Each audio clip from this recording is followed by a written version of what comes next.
আসসালামু আলাইকুম ওয়া রাহমাতুল্লাহ। আশা করছি আপনারা সকলে ভালো আছেন। আলহামদুলিল্লাহ আমিও ভালো আছি। তো আজকে আহ, আমরা সিম্পল ভাবে কয়েকটা জিনিস নিয়ে কথা বলবো। আমরা ক্যানভা এআই দিয়ে কিভাবে আমরা আমাদের পোস্টের ডিজাইনগুলো তৈরি করব। আমি গতদিন যে টপিক নিয়ে কথা বলছিলাম সেটা হচ্ছে যে কিভাবে আমরা এআই দিয়ে চ্যাট জিপিটির মাধ্যমে পোস্ট কন্টেন্টগুলো রেডি করব। সেটা শুধু পোস্ট কন্টেন্ট হলে হবে না, সেটা আমাদের চাহিদা মাফিক, এসইও ফ্রেন্ডলি এবং সেখানে টার্গেটেড হ্যাশট্যাগ থাকবে, সেখানে ডিসক্রিপশনটা সুন্দরভাবে উপস্থাপন করা থাকবে, তারপর কল টু অ্যাকশন কিছু থাকবে, সেই সব মিলিয়েই কিন্তু থাকার কথা। তো সেই সেই বিষয়ে আমরা এর আগের ভিডিওতে কথা বলছিলাম, আগের ক্লাসে। সেটা যদি কেউ মিস করে থাকেন তাহলে আগের ভিডিওটা দেখবেন, তারপরে এই ভিডিওটা দেখলে অনেক কিছু বুঝতে পারবেন। আচ্ছা, আমি স্ক্রিনটা শেয়ার করি।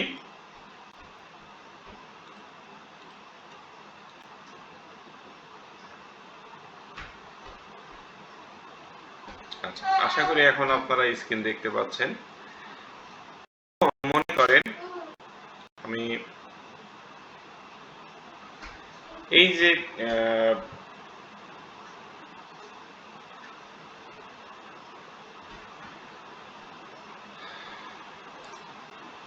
লাস্ট যেটা আমি পিকচার আপলোড করেছিলাম সেখান থেকে একটা দেখাই।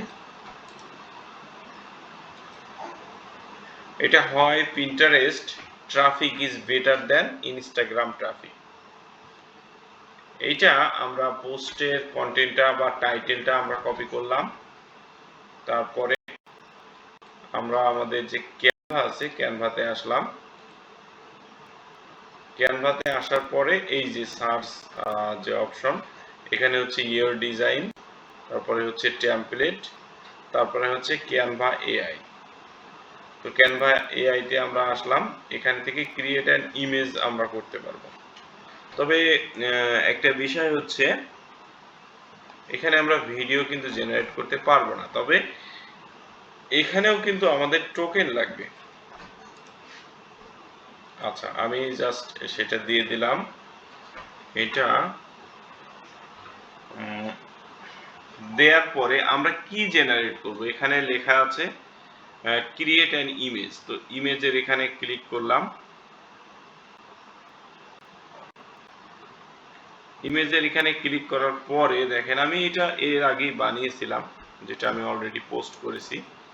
তারপরেও আপনাদের দেখানোর জন্য আমি ধারণা নিচ্ছি। এখানে আসার পরে স্টাইলটা আমরা দেখতে পাচ্ছি যে আসলে কোন স্টাইলে দিতে চাচ্ছি। তার মানে আমাদের যে ডিজাইনটা থাকবে সেটা যদি আমি এরকম দিতে চাই তাহলে সেই এই দিকে যাবে।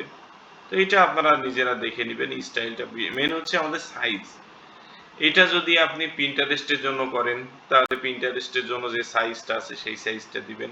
এটা যদি ইনস্টাগ্রামের জন্য করেন তাহলে ইনস্টাগ্রামের যে সাইজটা আছে সেই সাইজটা ব্যবহার করবেন। এটা হচ্ছে বিষয়। এইটা আমাদের খেয়াল রাখতে হবে যে আমি এই পোস্টটা কিসের জন্য বা কোন প্ল্যাটফর্মের জন্য রেডি করছি, সেইটা একটা। আচ্ছা, এখন যদি মনে করেন এখানে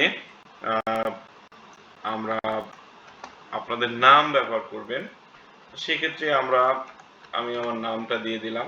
এখানে আমরা বলে দিতে পারি যে ইনস্টাগ্রামের জন্য কি এটা হচ্ছে ফেসবুকের জন্য, সেটাও আমরা বলতে পারি। তো এটা আমি ধরে নিচ্ছি ইনস্টাগ্রামের জন্য আমরা করব। আচ্ছা, এখন যেহেতু এটা আমি ফেসবুকের জন্য করছিলাম, দেখি ইনস্টাগ্রামের জন্য করলে কেমন দেখায়। তারপরে এই যে আইকনটা সাবমিটে ক্লিক করলাম। দেখেন এই পাশে কিন্তু আমাদের টোকেন দেখাচ্ছে। এখানে আমার এখনো টোকেন আছে 478টা। প্রত্যেক একটা ইমেজ জেনারেট করলে একটা করে টোকেন কাটছে এখান থেকে। আচ্ছা, তাহলে কতগুলো ইমেজ করা যাবে ভাইয়া? তার মানে আমার এই যে প্রোফাইলে দেখাচ্ছে, প্রোফাইলে এখন পর্যন্ত আমি 478টা এমনি ইজিলি করতে পারবো। মানে কোনো টাইম লিমিট নাই? না না না, এখানে টাইম লিমিট নাই। এটা আমার প্রোফাইলের উপরে। আমি আসলে অ্যাকচুয়ালি জানি না যে এটা আপনাদেরকে কিভাবে সুযোগ সুবিধা দিচ্ছে বা আপনাদেরটা কিভাবে কাজ করছে। আমার এটা ক্যানভা পুরো নেয়া, বাট বিজনেসের পারপাসে না, এমনি ক্যানভা পুরো যেটা 50 টাকা কিংবা 100 টাকা দিয়ে যেটা আমরা নিই সেটা।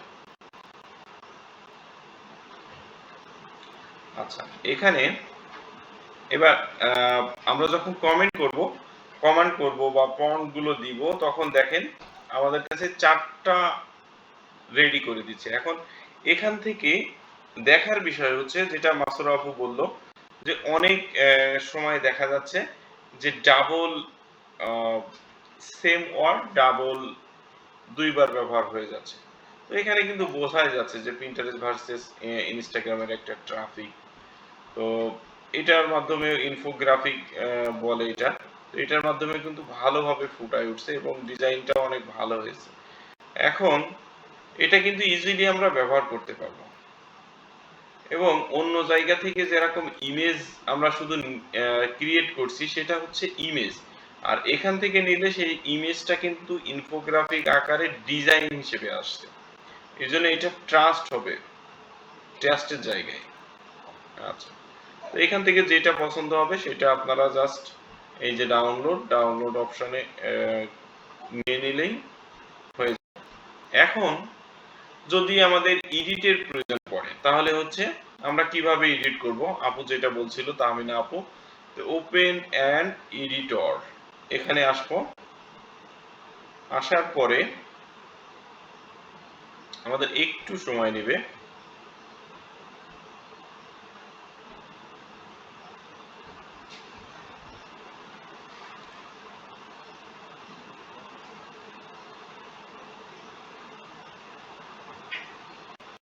আচ্ছা, এইটা হচ্ছে এখানে আসার পরে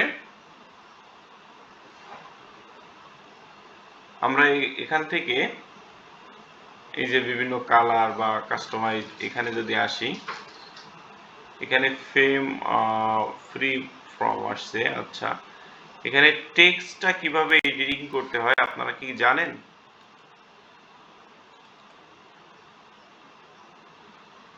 আমি এখনো টেক্সট এডিটিং করি নাই, আমি এমনি জাস্ট দেখছিলাম। টেক্সটে আসলাম,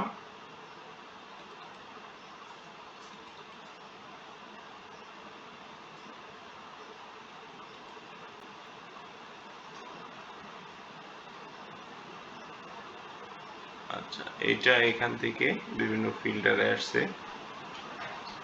বাট টেক্সটের বিষয়টা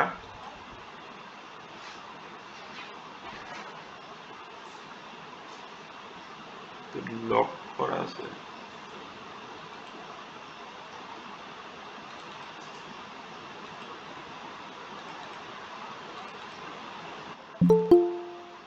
আচ্ছা, সমস্যা নাই, এই বিষয়টা আমরা পরে দেখবো। আমরা জাস্ট এখন একটা আইডিয়া নিই, যেটা আমরা আইডিয়া নিচ্ছি।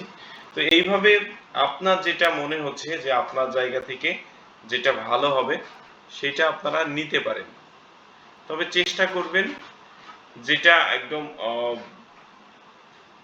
খুব বেশি ঘিজিমিজির থেকে অ্যাভয়েড করে এই যে সিম্পলির ভিতরে যেগুলো আছে সেগুলো ব্যবহার করার চেষ্টা করবেন, যাতে একটা অরিজিনাল লুক পায়।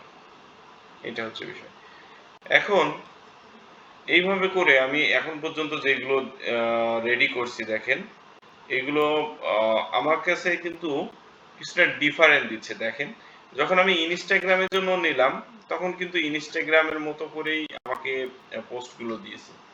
যখন আমি এই সেম ফন্টটাই আমি ফেসবুকের জন্য দিয়েছি, তখন কিন্তু ডিজাইনগুলো পুরোটাই চেঞ্জ, দেখতে পাচ্ছেন। এর ভাই আগে এইটা কিভাবে দিছিলেন? ভাই এই যে মাঝখানেরটা যখন দিছেন তখন এখানে কি লিখছিলেন? আমি এটা ফেসবুকের জন্য দিছিলাম, আর এই ইমেজটা, এই যে স্টাইলটার পাশে যে এটা এটা চেঞ্জ করে দিছিলাম, বুঝতে পারছেন? ও আচ্ছা আচ্ছা, বুঝতে এটা পারছি হচ্ছে ভাই। বিষয়। আর আরেকটা জিনিস দেখেন আপনারা, নিচের গুলো যদি আসতো তাহলে আর একটু জিনিস দেখতে পাতেন। আচ্ছা, আমি একটু রিলোড দিয়ে দেখবো।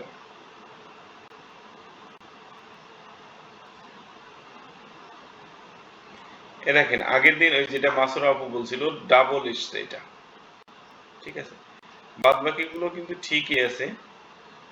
আবার যখন পিন্টারেস্টের জন্য করছি তখন কিন্তু পিন্টারেস্টের উপযোগী করেই কিন্তু এই দেখেন আমি মাঝে একটা লিখে দিছিলাম ফেসবুক পোস্ট, ঠিক আছে।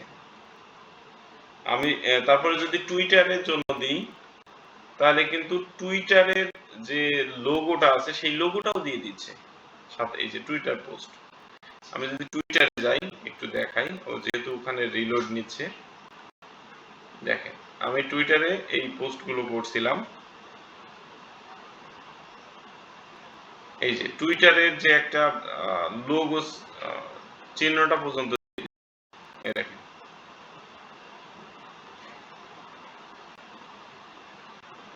এটা হচ্ছে বিষয়। তো আমার মনে হয় বিষয়টা আপনারা যারা অলরেডি ইউজ করছেন তারা তো বুঝতেই পারছেন, আর যারা ইউজ করছেন না তারাও আশা করি একটা ভালো ধারণা পেয়েছেন। এভাবে করে আমরা করতে পারবো। এখন আরেকটা ইনফরমেশন আপনাদের দিয়ে রাখি, সেটা হচ্ছে আমাদের যে কোরা অ্যাকাউন্টগুলো ব্যান্ড হয়েছে কি কারণে সেটা মোটামুটি আমি ফাইন্ড আউট করার চেষ্টা করছি।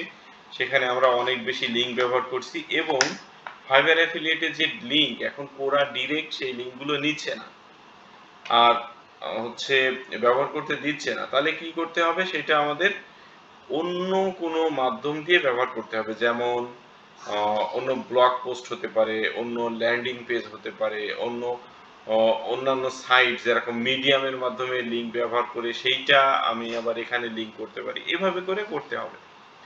এখন সেইটা করতে গেলে কি হবে, আমাদের আলাদা করে ব্লগ বানিয়ে ব্লগের লিঙ্ক দিয়ে তারপরে আমরা সেই পোস্টটা করব। সেইটা কিভাবে করব সেটারও মোটামুটি একটা আইডিয়া জেনারেট করা হয়েছে এবং আমি আপনাদের দেখাই। এটা হচ্ছে আমার ব্লগ। আচ্ছা, আমি সোশ্যাল মিডিয়া মার্কেটিং এ যাই। এটা অনেক আগে আমি তৈরি করছিলাম, জাস্ট করার জন্য, হয়তো এর আগেও দেখাইছি আমি। তো এইখানে আমি একদম রেডিমেড যেটা টেমপ্লেট সেই মাধ্যমে বানিয়েছিলাম। ফাইবার অ্যাফিলিয়েটের ভিতরে আমি জাস্ট চেষ্টা করছিলাম যে ফাইবার অ্যাফিলিয়েটে এখানে এবার কি করব, প্রতিদিন ২টা করে পোস্ট করতে হবে। তার মানে এখানে ব্লগের সিস্টেম হচ্ছে ২টা করে পোস্ট দিলেই মোটামুটি ভালো রেজাল্ট আসবে যদি রিয়েল ভাবে করা যায়। আর যদি এর বেশি করা হয় তাহলে সেক্ষেত্রেও কিছুটা রেস্ট্রিকশন আসতে পারে, তার মানে র্যাঙ্ক করার ক্ষেত্রে সমস্যা হতে পারে, কিংবা গুগল এটা মনে করতে পারে যে এমনি র্যান্ডমলি পোস্ট করছে, অনেকগুলো ফ্যাক্টর কাজ করবে। তো এইটা আসলে আমি বিভিন্ন যাচাই বাছাই করে চ্যাটজিপিটির মাধ্যম থেকে বিভিন্ন ইনফরমেশন নিয়ে তারপরে মোটামুটি আমি রেডি করছি। আচ্ছা, সেটা কিভাবে ব্লগ পোস্ট দিতে হবে সেটা ডিটেলসে আমি জানার চেষ্টা করছি, কেমন ধরনের টাইটেল দিতে হবে, তারপরে ফাইবারের সার্ভিসগুলো কিভাবে আমি প্রমোট করতে পারবো, কোন ধরনের টাইটেল দিলে বেশি আমাদের কাজে দিবে, এবং সেই টাইটেলের পুরো অ্যান্সারগুলো ব্লগ পোস্টে কেমন হবে। তো সেই ব্লগ পোস্টে আমার অবশ্যই যাতে আমি ৪টা ৫টা লিঙ্ক অটোমেটিক্যালি অ্যাড করতে পারি, কিরকম জায়গায় কোন টেক্সটের মাধ্যমে লিঙ্কটা অ্যাড করলে ভালো হবে, সেইভাবে কিন্তু আমি তাকে কমেন্ট করে করে তার কাছ থেকে চ্যাট জিপিটির কাছ থেকে আমি বিষয়গুলো নেওয়ার চেষ্টা করছি। এবং এই যে এই জায়গাগুলোতে লিঙ্ক দিতে হবে সেই জায়গাগুলো ও হচ্ছে আলাদা করে আইডেন্টিফাই করে দিয়েছে। জাস্ট শুধু এইগুলোতে আমরা কিছুটা এডিট করব, আমাদের লিঙ্কগুলো কাস্টমাইজ করব, আমাদের লিঙ্ক বসাবো, বসিয়ে দেন ব্লগে পোস্ট করব। তো সেটা আমরা আরো দেরিতে দেখব, যেহেতু আমরা এখন ফাইবার অ্যাফিলিয়েট নিয়ে আগে আমাদের যে অন্যান্য অপশনগুলো হাতে আছে, যেরকম আমরা টুইটার, তারপরে ইনস্টাগ্রাম, তারপরে পিন্টারেস্ট, এইগুলোতে আমরা কন্টিনিউ করতে থাকি। আর পিন্টারেস্টের একটা বিষয় আমি দেখাই, পিন্টারেস্টে আমাদের যে পিনগুলো যাচ্ছে, একটু দেখি, দেখেন আমি এটা কালকে পোস্ট করছিলাম, আজকে এখনো কোনো পোস্ট করিনি। মোটামুটি কিন্তু রেজাল্ট খারাপ আসছে না। কালকে থেকে শুরু করছিলাম, কালকে কি তার আগের দিন। এটা কিন্তু 31টা ভিউ অলরেডি ইমপ্রেশন চলে আসছে, 2টা ক্লিকও আসছে মোটামুটি। আর এইগুলো আমি সব ওই ক্যানভা এআই দিয়েই তৈরি করছি। বুঝতেই পারছেন যে আসলে ইমেজগুলো পিন্টারেস্টের উপযোগী হিসেবেই আমাদের কাছে দিয়েছে। তো এটাও আমি ওই ক্যানভা এআই দিয়েই করার চেষ্টা করেছি। তো আশা করি আপনারা যদি আগের ক্লাসটা ভালো বুঝে থাকেন যে আমরা আইডিয়া কিভাবে নিব, তার কাছ থেকে বেটার আইডিয়া বা বেটার মাধ্যমগুলো আমরা কিভাবে বের করব সেটা করতে পারি, তাহলে ডিজাইন বা পোস্টের ইমেজ তৈরি করা এগুলো কোনো বিষয় না। আর যখন আপনার কাছে পোস্ট টেমপ্লেট রেডি থাকবে, পোস্ট রেডি থাকবে, কন্টেন্ট রেডি থাকবে, ইমেজগুলো আপনি সহজে জেনারেট করতে পারছেন, তখন দেখবেন আপনার কাজ করতেও ভালো লাগবে। আর তখন আপনার হয়তো একটা পোস্ট করতে হয়তো সর্বোচ্চ 3 থেকে 5 মিনিট লাগতে পারে। এখন যখন আপনি রেজাল্ট দেখবেন আস্তে আস্তে যে আপনার রেজাল্টটা বাড়ছে, আরেকটা জিনিস আমাদের এখানে মাথায় রাখতে হবে, শুধুমাত্র আমরা পোস্ট করলেই হবে না। পোস্টের সাথে সাথে এনগেজমেন্ট বাড়ানোর জন্য যেগুলো দরকার, যেরকম আমাদের রিয়েল ফলোয়ার লাগবে, তো ফলোয়ার বাড়ানোর জন্য কি কি করতে পারি সেটাও আমাদের জানা দরকার। এনগেজমেন্ট বাড়ানোর দরকার, তারপর মাঝে মাঝে অন্যের পোস্টে লাইক করা বা কমেন্ট করা, বা ওই প্ল্যাটফর্মের, আমি যদি এখন ইনস্টাগ্রামের কথা বলি, তাহলে ইনস্টাগ্রামে মূলত আসলে কোন প্রসেসে কাজ করে, কোন প্রসেসে কাজ করলে আমাদের রেজাল্ট ভালো আসতে পারে, কোন টাইমটা আমরা ব্যবহার করব, একদম এ টু জেড আগে জেনে 2টা করে পোস্ট করেন কিংবা একটা করে পোস্ট করেন, কিন্তু প্রপার ওয়েতে পোস্ট করতে হবে। প্রপার ভাবে টাইটেল নিতে হবে, ডিসক্রিপশন নিতে হবে, হ্যাশট্যাগ গুলো একদম কন্টেন্টের সাথে মেলে সেভাবে কিন্তু আমাদেরকে ফাইন্ড আউট করে তারপরে কাজ করতে হবে। আর এইগুলো কিভাবে বের করবেন, নিজে কিভাবে খুঁজবেন, আশা করি এতটুকু ধারণা আপনাদের সবারই হয়েছে এখন যারা আছেন। তারপরেও যদি সমস্যা মনে হয় আমি আপনাদেরকে দেখিয়ে দিব।